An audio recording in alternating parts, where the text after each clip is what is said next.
this concern that China might be considering helping Russia in ways that would perhaps cross a line. And Martha, the fact that President Biden took this train into Kyiv, this 10-hour trip, cloaked in secrecy. It was his decision to do this, and he made history.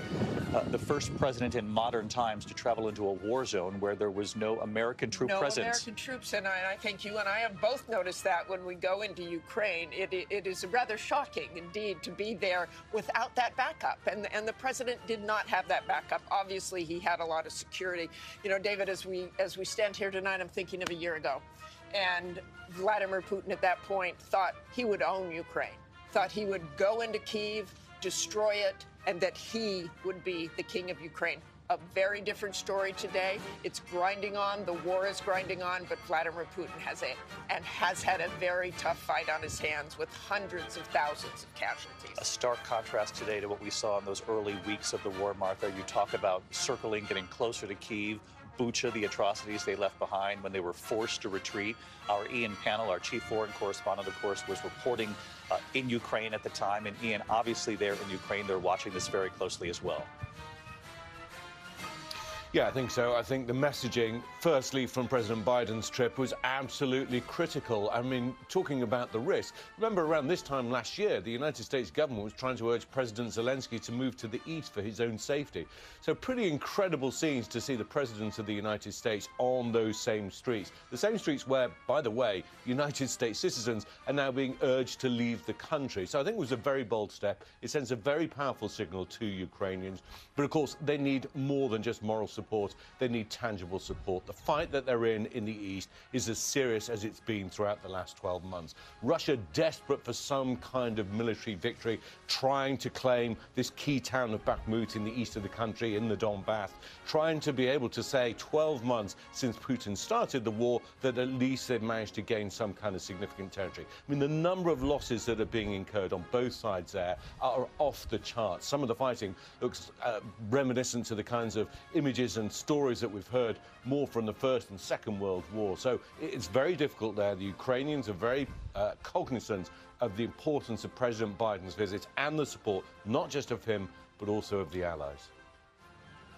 Ian Pannell with us live from Ukraine. Ian, we'll check back in with you on the other side of this speech. I want to bring in our senior White House correspondent, Mary Bruce, who is at the speech. Mary, this president knows the stakes. He certainly does, and he's going to outline those stakes very clearly here this evening. This speech is really an opportunity for him to rally our allies to sustain and keep up this fight. It is also, of course, a chance for him to reassure Ukraine that, as he has said, America is going to stand with them for as long as it takes. And he's also going to argue really the big picture here, which is that he feels that this is about, a lot more than just the security of Ukraine. This is about the security of Europe, the security of NATO. And he is going to make that argument that we have heard from him before, that this is about the strength of democracy, standing up to autocracies. So a chance to rally allies, a speech that will be geared towards those NATO allies, towards the people of Ukraine, but also, David, this is a chance for the president to shore up support back at home. Because, of course, we have seen polls showing that the U.S. interest in this war is starting to wane. It is starting to wane, though. A majority of Americans still, by and large, support the U.S. helping Ukraine. Those numbers have begun to come down just a bit, obviously with questions about continued military support and the cost, the sheer cost back at home. And Martha Raddatz, as we await the president, we're told he's coming out at any moment now. We know that the president has talked often and openly about what he also believes is his responsibility to bring NATO back together after years of that relationship really being tested. Exactly. And, even Republicans will praise him for bringing NATO together and keeping NATO together over this past year and continuing to provide weapons and aid. Again, President Biden here in Warsaw, expected to address NATO allies, expected to encourage them to continue to work together to support Ukraine. And as the president has said himself in the last 24 hours, supporting them until the very end, whatever it takes, until there is victory. Of course, there are open-ended questions about what victory will look like, if and when there will be any sort of discussions negotiating with Russia. It certainly isn't on the table anytime soon. and what Ukraine would accept at this point as victory.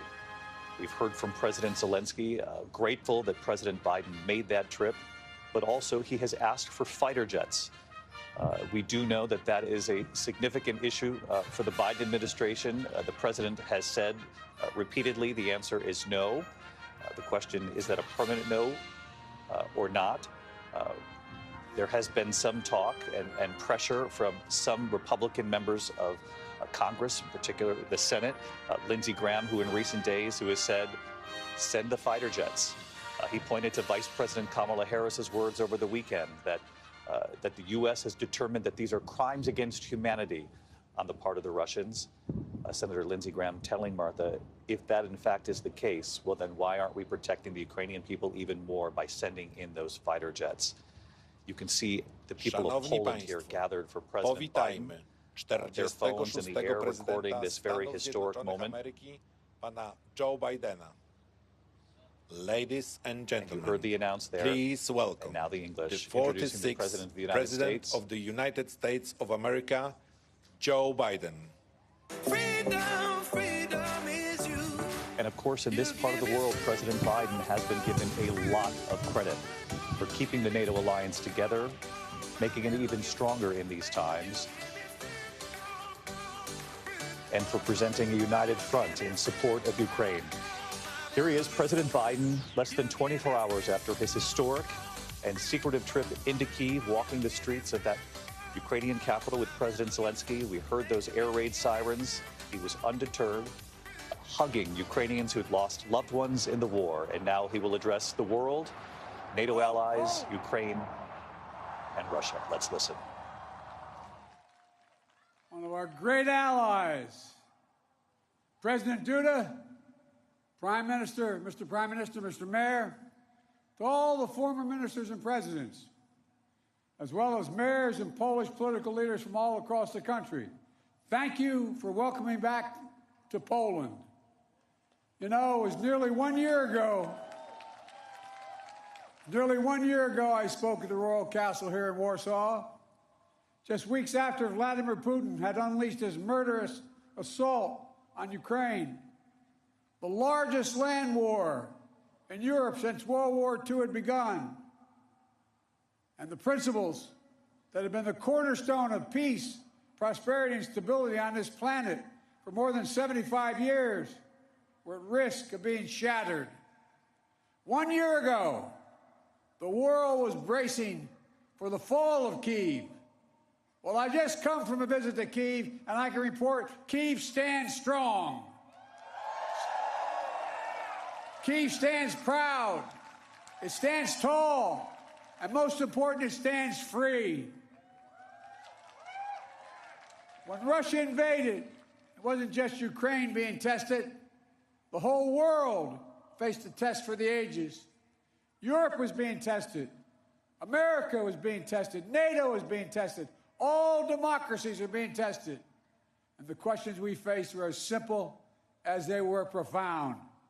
Would we respond, or would we look the other way? Would we be strong, or would we be weak? Would we, all of our allies, would be united or divided? 1 year later, we know the answer. We did respond. We would be strong. We would be united. And the world would not look the other way.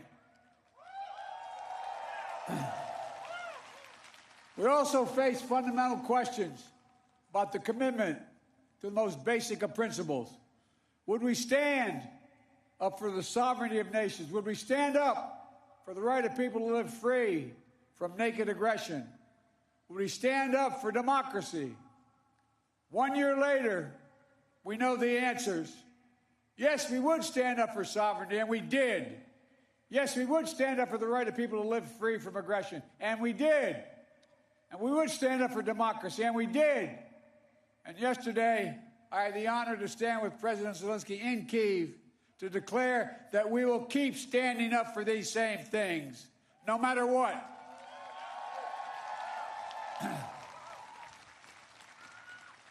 When President Putin ordered his tanks to roll into Ukraine, he thought we would roll over. He was wrong. The Ukrainian people are too brave. America, Europe, a coalition of nations from the Atlantic to the Pacific, we were too unified. Democracy was too strong. Instead of an easy victory he perceived and predicted, Putin left with burnout tanks and Russia's forces in disarray. He thought he'd get the Finlandization of NATO. Instead, he got the NATOization of Finland and Sweden. He thought NATO would fracture and divide. Instead, NATO is more united and more unified than ever before. He thought he could weaponize energy to crack your resolve, Europe's resolve. Instead, we're working together to end Europe's dependence on Russian fossil fuels. He thought autocrats like himself were tough and leaders of democracy were soft. And then he met the iron will of America and the nations everywhere that refused to accept the world governed by fear and force. He found himself at war with a nation led by a man whose courage would be forged in fire and steel, President Zelensky. President Putin is confronted with something today that he didn't think was possible a year ago. The democracies of the world have grown stronger, not weaker. But the autocrats of the world have grown weaker, not stronger. Because in the moments of great upheaval and uncertainty, that knowing what you stand for is most important. And knowing who stands with you makes all the difference. The people of Poland know that. You know that. In fact, you know it better than anyone here in Poland. Because that's what solidarity means. Through partition and oppression, when the beautiful city was destroyed after the Warsaw Uprising, during decades under the iron fist of communist rule, Poland endured because you stood together. That's how brave leaders of the opposition and the people of Belarus continue to fight for their democracy. That's how the resolve of Moldovan people, the resolve of the people of Moldova to live in freedom, gained them independence and put them on the path to EU membership. President Sandu is here today. I'm not sure where she is, but I'm proud to stand with you and the freedom-loving people of Moldova. Give her a round of applause. 1 year into this war, Putin no longer doubts the strength of our coalition, but he still doubts our conviction. He doubts our staying power. He doubts our continued support for Ukraine. He doubts whether NATO can remain unified. But there should be no doubt. Our support for Ukraine will not waver. NATO will not be divided, and we will not tire.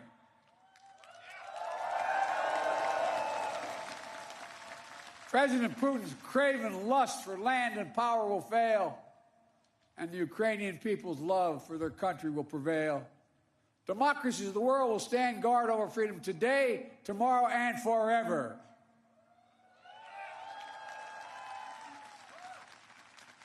So that's what's at stake here. Freedom.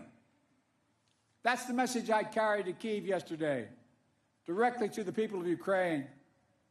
When President Zelensky said he came to the United States in December, quote, he said, this struggle will define the world and what our children and grandchildren, how they live, and then their children and grandchildren. He wasn't only speaking about the children and grandchildren of Ukraine. He was speaking about all of our children and grandchildren, yours and mine. We're seeing again today what the people of Poland and the people across Europe saw for decades. Appetites of the autocrat cannot be appeased. They must be opposed. Autocrats only understand one word: no, no, no. No, you will not take my country. No, you will not take my freedom. No, you will not take my future. And I'll repeat tonight what I said last year in this same place. A dictator bent on rebuilding an empire will never be able to ease the people's love of liberty. Brutality will never grind down the will of the free. And Ukraine will never be a victory for Russia. Never.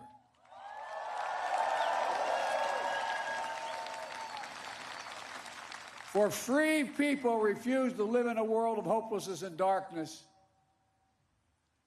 You know, this has been an extraordinary year in every sense.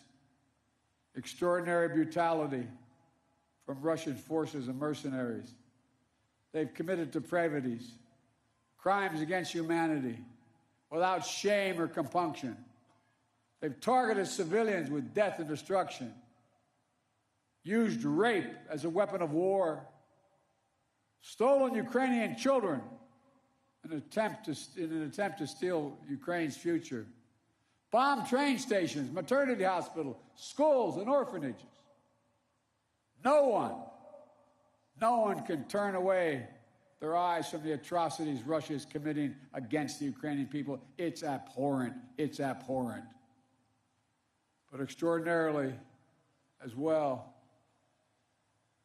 has been the response of the Ukrainian people and the world. 1 year after the bombs began to fall, Russian tanks rolled into Ukraine.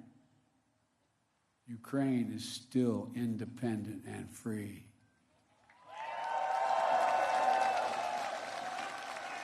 From Kherson to Kharkiv, Ukrainian fighters have reclaimed their land.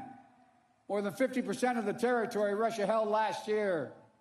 The blue and the yellow flag of Ukraine proudly waves once again.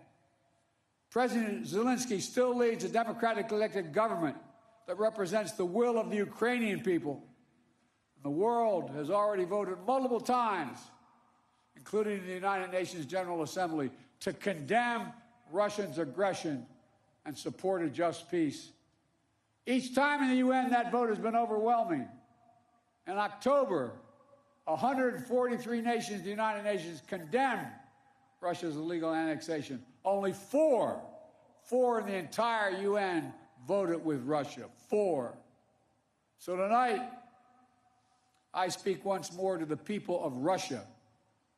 The United States and the nations of Europe do not seek to control or destroy Russia.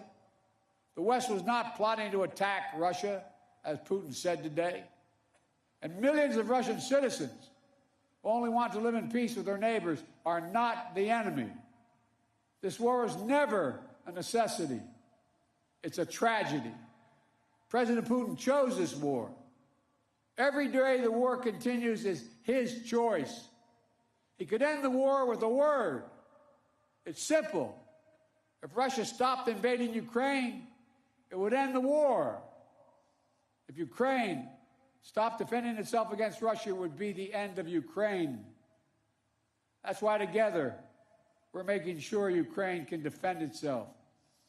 The United States has assembled a worldwide coalition of more than 50 nations to get critical weapons and supplies to the brave Ukrainian fighters on the front lines. Air defense systems, artillery, ammunition, tanks, armored vehicles. The European Union and its member states have stepped up with unprecedented commitment to Ukraine. Not just in security assistance, but economic and humanitarian refugee assistance and so much more. To all of you here tonight, take a moment, and I'm serious when I say this. Turn around and look at one another. Look at what you've done so far.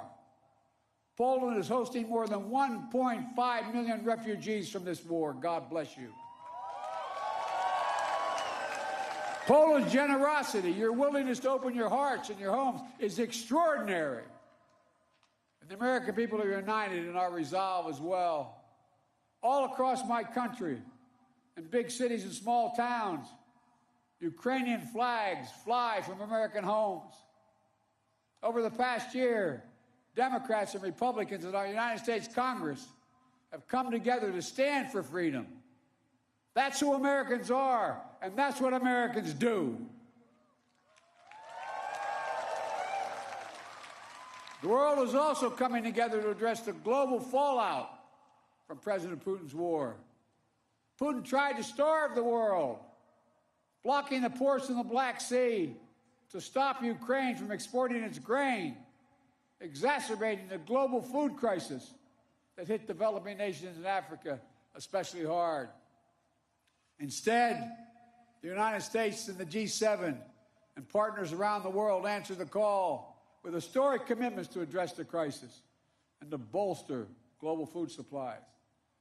And this week, my wife, Jill Biden, is traveling to Africa to help bring attention to this critical issue. Our commitment is to the people of Ukraine and the future of Ukraine, a Ukraine that's free, sovereign, and democratic. That was the dream of those who declared Ukraine's independence more than 30 years ago, who led the Orange Revolution and the Revolution of Dignity, who braved ice and fire in the Maidan, and the Heavenly 100 who died there, and those who continue still to root out Kremlin's efforts to corrupt, coerce, and control. It's a dream for those Ukrainian patriots who fought for years against Russia's aggressions in the Donbass, and the heroes who've given everything, given their lives in the service of their beloved Ukraine. I was honored to visit their memorial in Kyiv yesterday, to pay tribute to the sacrifice of those who lost their lives, standing alongside President Zelensky. The United States and our partners stand with Ukraine's teachers, its hospital staff, its emergency responders, the workers in cities across Ukraine are fighting to keep the power on in the face of Russia's cruel bombardment. We stand with the millions of refugees of this war who found a welcome in Europe and the United States, particularly here in Poland. Ordinary people all across Europe did whatever they could to help and continue to do so.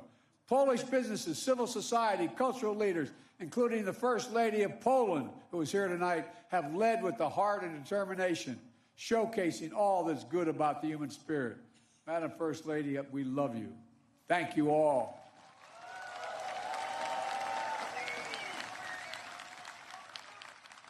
I'll never forget last year visiting with refugees from Ukraine who had just arrived in Warsaw, seeing their faces, exhausted and afraid, holding their children so close, worrying they might never see their fathers, their husbands, their brothers, their sisters again.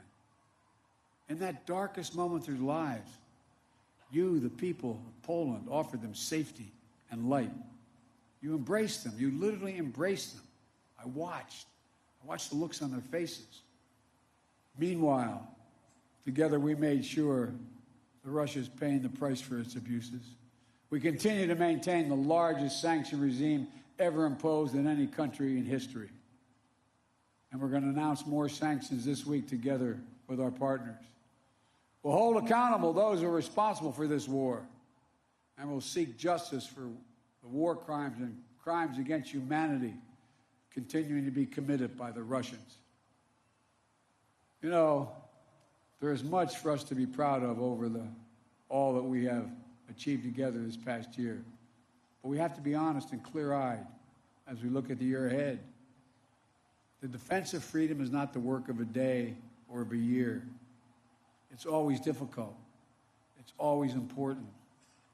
As Ukraine continues to defend itself against the Russian onslaught and launch counteroffensive of its own, there will continue to be hard and very bitter days, victories and tragedies. But Ukraine is steel for the fight ahead. And the United States, together with our allies and partners, are going to continue to have Ukraine's back as it defends itself.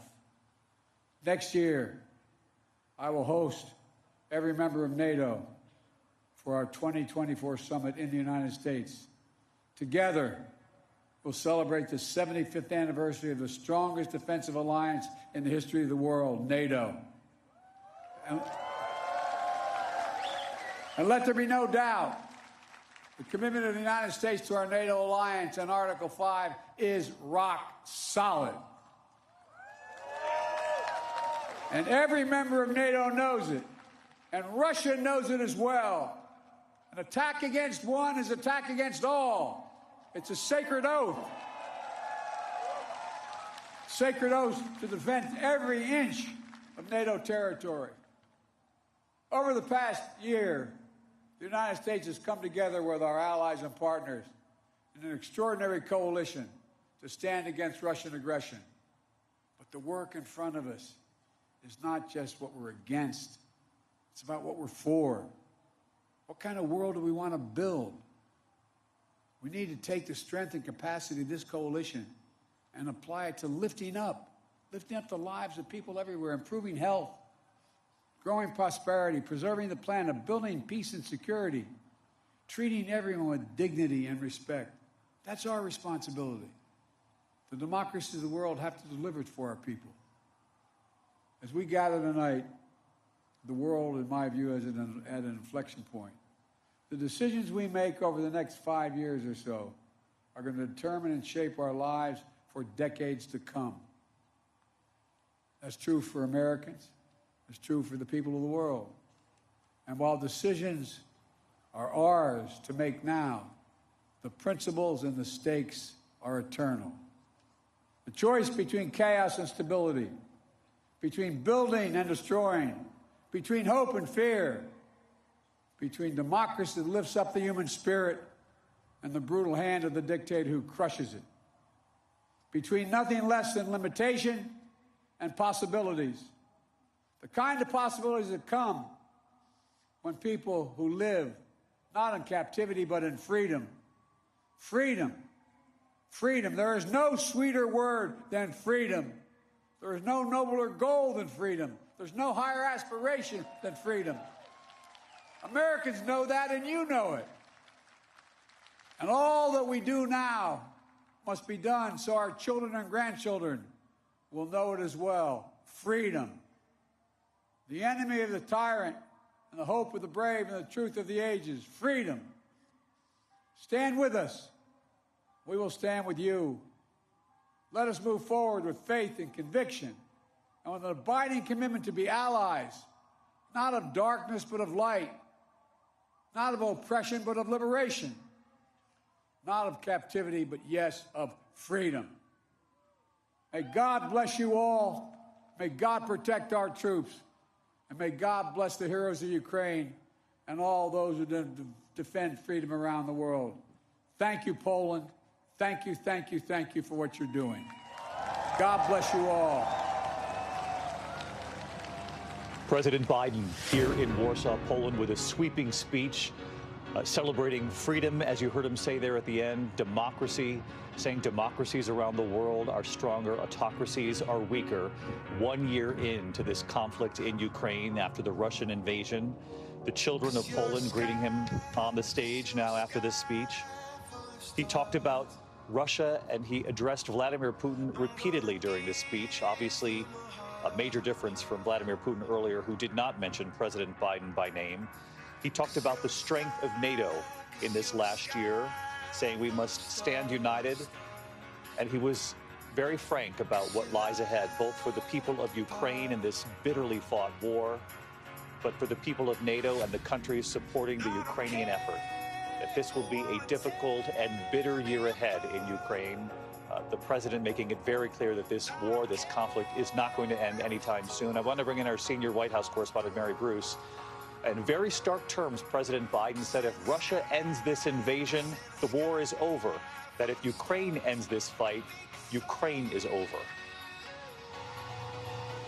David, the president sending a very clear message here today to Vladimir Putin. I have to tell you, it was somewhat surprising. The White House had downplayed this going into this speech, but Biden over and over again calling out Putin, noting that his hopes that this war was somehow going to divide the West, splinter the free world, were absolutely false. That instead the opposite happened, that the West has been united and strengthened by all of this, and that it is because of that that we are where we are today, that the president is able to give a speech like this, to visit Kyiv, something that a year ago was simply unthinkable. This was a speech about progress and possibility, what happens when these countries come together, because the president is urging them to keep this going by continuing to stand strong. The president, as you heard him say, that defending freedom is not something that happens in a day or a year. This is going to be a sustained fight, and they're going to have to stay together.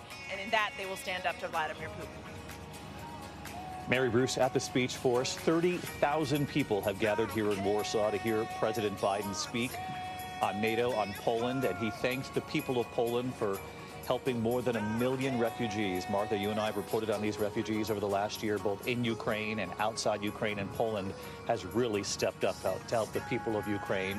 And to Mary's point on this notion of Vladimir Putin, the president made it very clear today he is not afraid about pointing out the differences between his leadership and Putin, and he didn't shy away from mentioning him by name multiple times. And that is such a difference. Again and again and again, he said Vladimir Putin's name. You know, over the last year, we've all heard about the Americans being hesitant to provoke Vladimir Putin.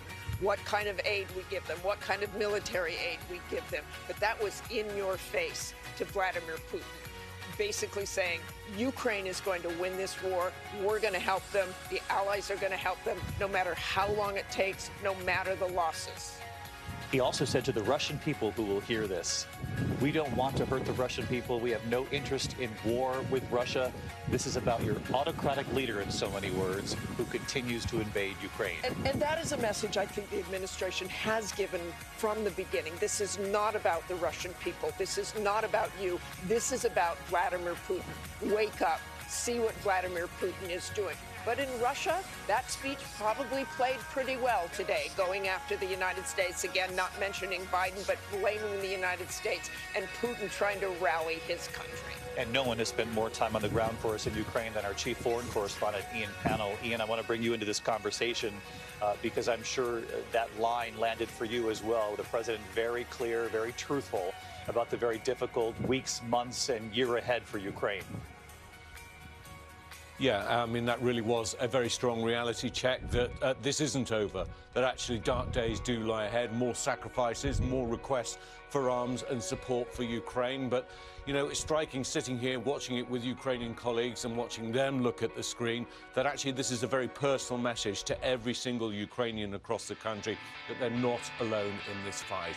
And although the White House may have said this wasn't supposed to be a split-screen moment, I'm struck by how reminiscent of the Cold War era both of these speeches were today. Some parts of them you could have heard almost 30-odd years ago, both from President Putin and from President Biden. This is about so much more than just the battle for Ukraine. That's what was laid out by President Biden, but also by President Putin. But Ukraine is front and center in the middle of this struggle. And as President Biden said, if Ukraine loses, then Ukraine is gone. If Russia decides to pull back, Ukraine stands tall.